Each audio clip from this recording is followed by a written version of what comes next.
সবাই শুনুন প্লিজ। একে অপরের সাথে কথা বলার আগে আমি আপনাদের উদ্দেশ্যে কিছু বলতে চাই। যেহেতু এই সিদ্ধান্তটা নতুন, তাই আমরা পরে ডিসাইড করব কে কোন টিমে কাজ করবে। তবে নতুন টিম গঠন করার আগে আমাদের হাতের পুরনো কাজগুলো আগে শেষ করতে হবে। মিস্টার ইলদ্রিমের প্রজেক্ট স্থগিত করা হয়েছে। আপনাদের যাকে যে কাজ দেয়া হয়েছে সেটা শেষ করুন। সবকিছু ঠিক হয়ে গেলে আমরা আপনাদের সবার সাথে কথা বলবো।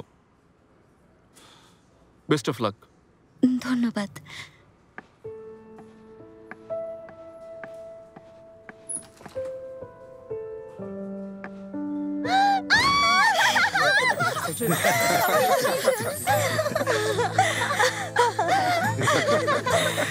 শুভকামনা রইল। অবশেষে তুমি সফল হয়েছো বুরাক। অনেক অভিনন্দন বুরাক স্যার। এবার বুরাকর প্রাপ্য স্থান ফিরে পেল। অভিনন্দন বুরাক। Thank you.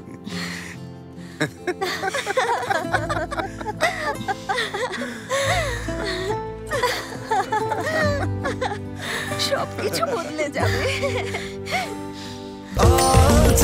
স্বাস্থ্যকর অল টাইম হানিকম্ব, সব সময় অল টাইম হেলদি লাইফ।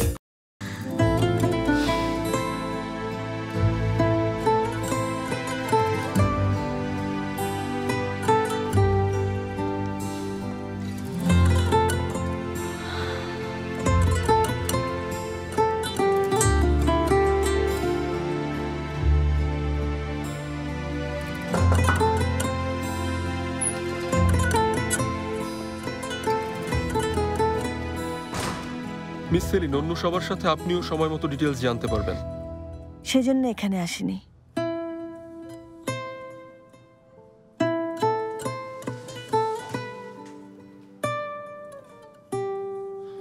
কি এটা?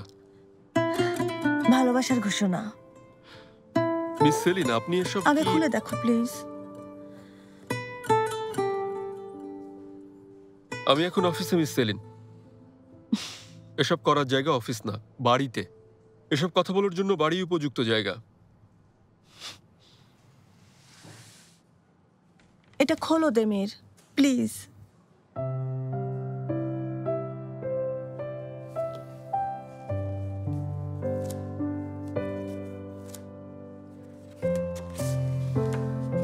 আর্তেমিম ম্যানেজমেন্ট পরিষদ।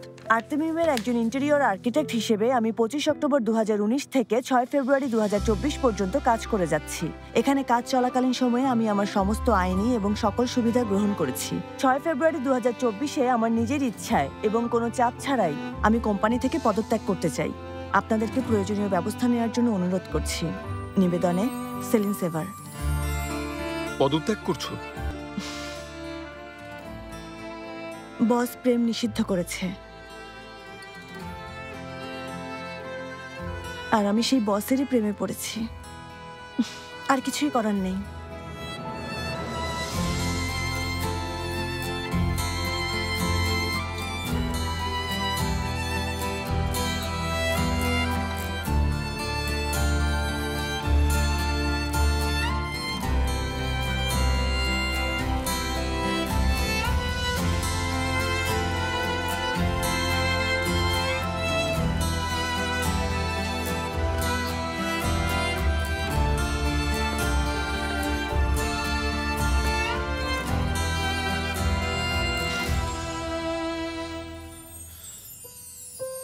প্রতিবার মিথ্যে বলে এমন কাউকে তার বস কিভাবে বিশ্বাস করবে সেলিন?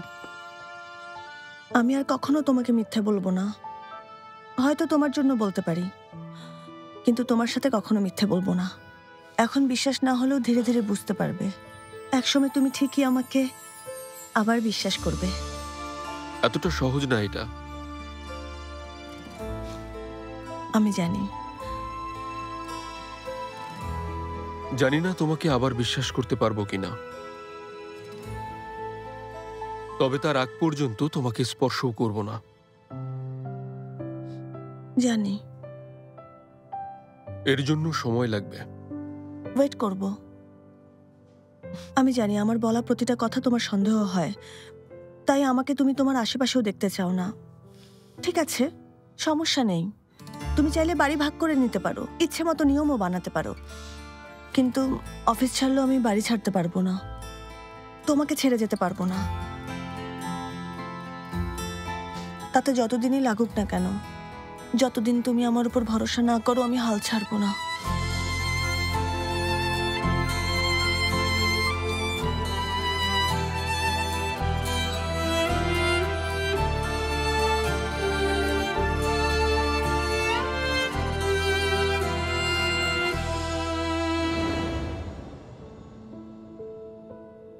আমার সময়টা ভালো যাচ্ছে না সেলিন।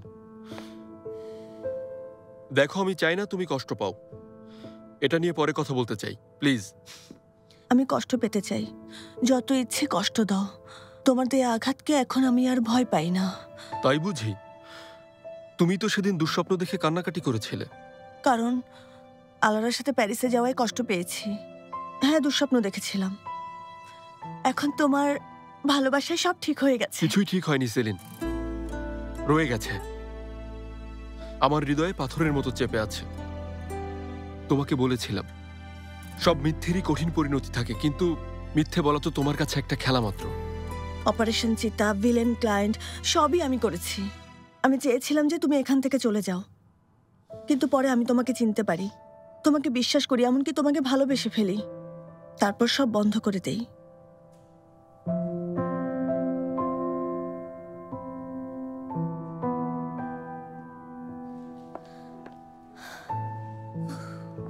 ওহ, সেলিন আবার কেন দেমির স্যারের কেবিনে গিয়েছে?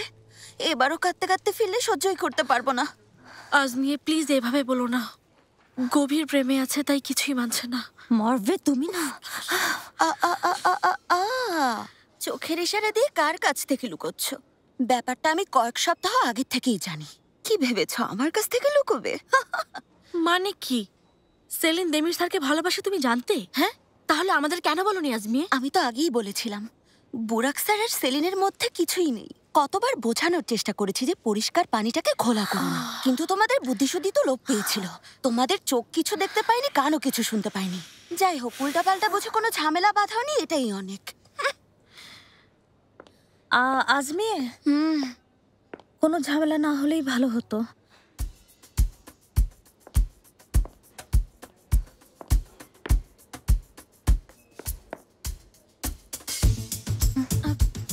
দেমির স্যারকে আমি সবকিছু বলে দিয়েছি।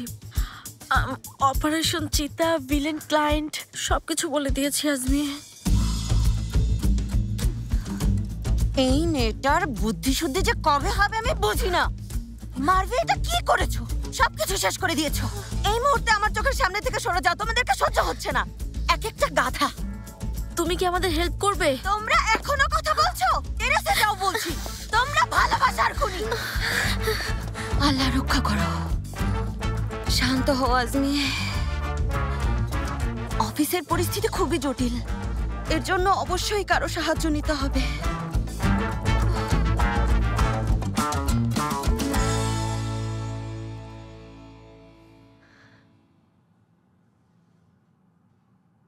দেমির,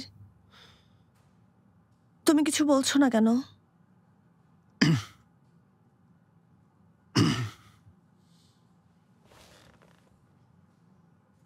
তোমার রিজাইনের বিষয়টা নিয়ে ভাববো, বাকি কথা বাড়িতে গিয়ে হবে। আচ্ছা, সেটাই ভালো।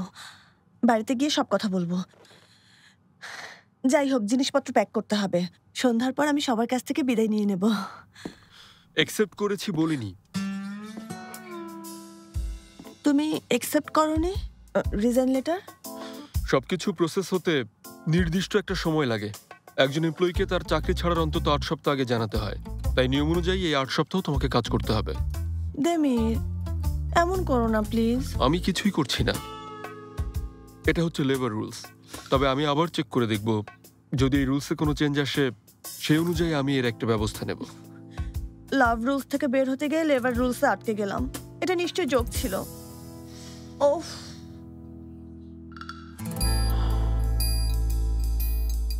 শোনো, ঠিক আছে সবই মানলাম, কিন্তু আমাদের মধ্যে ওই বড় পোস্টারের প্রেম নিষিদ্ধ চিহ্নটা আমি সহ্য করতে পারবো না। তোমাকে ছেড়েও থাকতে পারবো না। দেমির প্লিজ, তুমি এমন কঠিন শাস্তি দিও না আমাকে।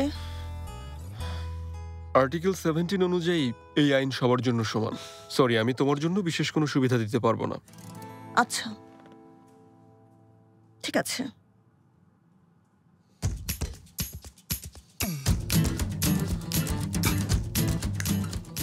দিচ্ছি। শোনো বলছি, দেমির আমাকে বরখাস্ত করে দাও, এটাই ভালো হবে। সাথে আমি কিছু কম্পেনসেশনও পাবো। তুমি তো জানোই আমার বাড়ির লোন আছে। ঠিক আছে, আমি নতুন চাকরি পেলে টাকাটা ফেরত দিয়ে দেবো। প্লিজ দেমির, তুমি আমাকে কোম্পানি থেকে বের করে দাও প্লিজ। হবে না। কেন? আমি এত ভুল করেছি যে আমাকে বের করে দেওয়ার অসংখ্য কারণ আছে। মিস্টার ইলদিরিমের কাজ আমার কারণে হাতছাড়া হতে যাচ্ছিল। অফিসের প্রেম নিষিদ্ধ থাকা সত্ত্বেও এখানকার দুজন এমপ্লয়ি গোপনে বিয়ে করে নিয়েছে, আর আমি সেটা জেনেও লুকিয়েছি। তুমি কি কি ভুল করেছো তা আমি জানি। এই কারণগুলো যথেষ্ট হলে আমি অনেক আগেই তোমাকে বের করে দিতাম।